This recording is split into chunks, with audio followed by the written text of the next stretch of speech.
Carl Jung once said, "Everything that irritates us about others can lead us to an understanding of ourselves." It's a profound idea that challenges how we perceive irritation. Think about it. How many times have you been utterly annoyed by someone? Perhaps it's the coworker who talks too loudly, the friend who always shows up late, or the stranger who cuts you off in traffic. These moments of irritation often feel universal, a flare of frustration, or even anger that seems undeniably caused by someone else. But as Jung, one of the most influential psychologists of the 20th century, reminds us, these feelings aren't just about others, they're signals pointing back to ourselves. This perspective is uncomfortable, isn't it? We're used to blaming external circumstances for our irritation, believing it's the flaws and faults of others that disturb us. Yet, through Jung's lens, our reactions become a mirror reflecting deeper truths about our unresolved issues and insecurities. These moments are opportunities to uncover aspects of ourselves that we've disowned or rejected. The parts of us that lie buried in our unconscious emerge, asking for acknowledgement. Projection, a defense mechanism. Jung's concept of projection is key to understanding this phenomenon. Projection is an unconscious process where we attribute our unwanted feelings, thoughts, or traits to others. It's like turning the outside world into a screen where we cast our internal conflicts. For instance, if someone's constant need for attention annoys you, it might point to your own craving for validation, a need you're uncomfortable acknowledging. Or if a friend's chronic lateness frustrates you, it could reflect your struggles with control or patience. As Jung aptly put it, projections change the world into the replica of one's own unknown face. Our projections distort reality, making us believe the flaws we see in others are purely external problems. In truth, they're often internal reflections, shadows of the parts of ourselves we've yet to confront. The shadow self.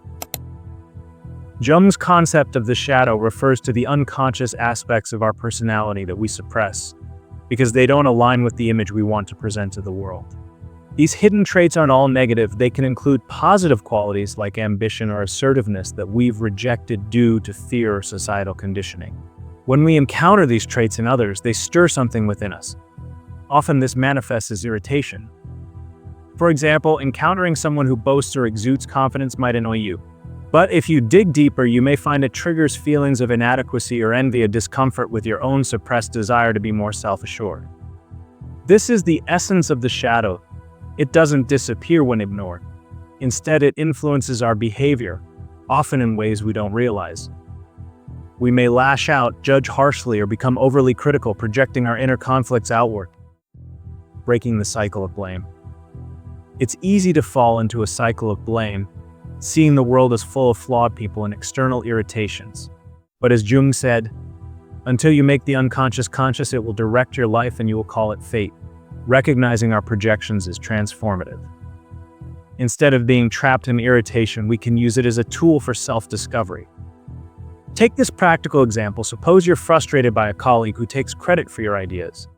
While their behavior might indeed be problematic, your emotional reaction could reveal a deeper need for recognition, perhaps rooted in experiences where your efforts went unnoticed.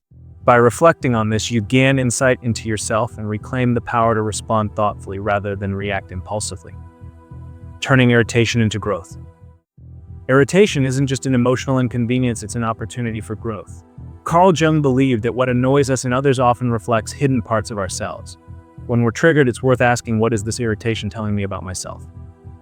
This discomfort often highlights unresolved insecurities, unmet needs, or traits we've rejected within ourselves. Jung called this the shadow, the parts of our personality we suppress because they don't align with the image we want to project. For example, being frustrated by someone's arrogance might stem from your own disowned desire for confidence, while anger at a friend's lateness might point to your struggles with control or patience. By reflecting on these reactions, we gain self-awareness and reclaim parts of ourselves we've buried. Jung reminds us, until you make the unconscious conscious, it will direct your life and you will call it fate. This isn't about excusing bad behavior, it's about understanding the deeper reasons for your response and using it to grow. Next time irritation arises, pause and reflect. What part of me does this reflect? It's a powerful practice for turning frustration into self-discovery, leading to greater compassion and inner peace. As Jung said, everything that irritates us about others can lead us to an understanding of ourselves. Practical steps for self-reflection.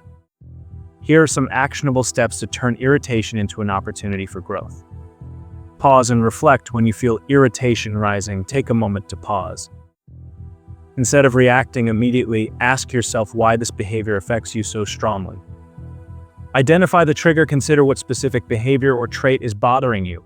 Is it arrogance, laziness, attention seeking? Look within, reflect on how this trait might relate to you. Does it mirror an insecurity, a suppressed desire, or an unresolved issue? Practice self-compassion. Be kind to yourself as you uncover these truths. It's not about judgment but understanding. Take action. Use this awareness to address your needs.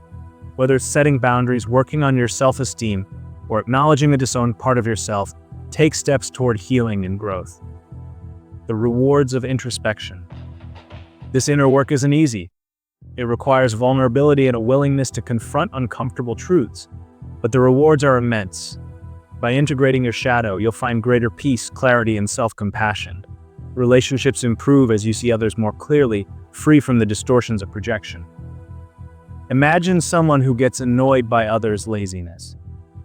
They might label these individuals as weak or irresponsible, feeling a strong sense of irritation. But upon reflection, they might discover a fear of being perceived as lazy themselves or a belief that their worth is tied to productivity.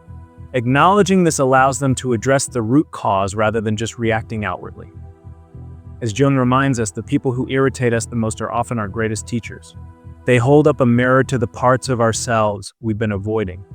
By embracing these reflections, we gain the opportunity to heal and grow into more integrated, compassionate individuals.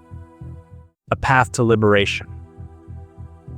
The next time someone irritates you, pause and reflect. Instead of reacting with frustration or anger, ask yourself what part of your shadow this person might be reflecting. It's not always comfortable, but it's a path to liberation. The more you explore your projections, the less power they have over you. You'll begin to see the world and others with greater clarity, empathy, and understanding. Ultimately, Jung's teachings remind us that irritation isn't just an unpleasant emotion to suppress. It's a guide, a signal pointing us toward deeper self-awareness. By embracing this discomfort, we unlock the potential for transformation. In a world filled with distractions, this kind of introspection is a radical act, one that leads to inner peace, improved relationships, and a richer understanding of ourselves and others.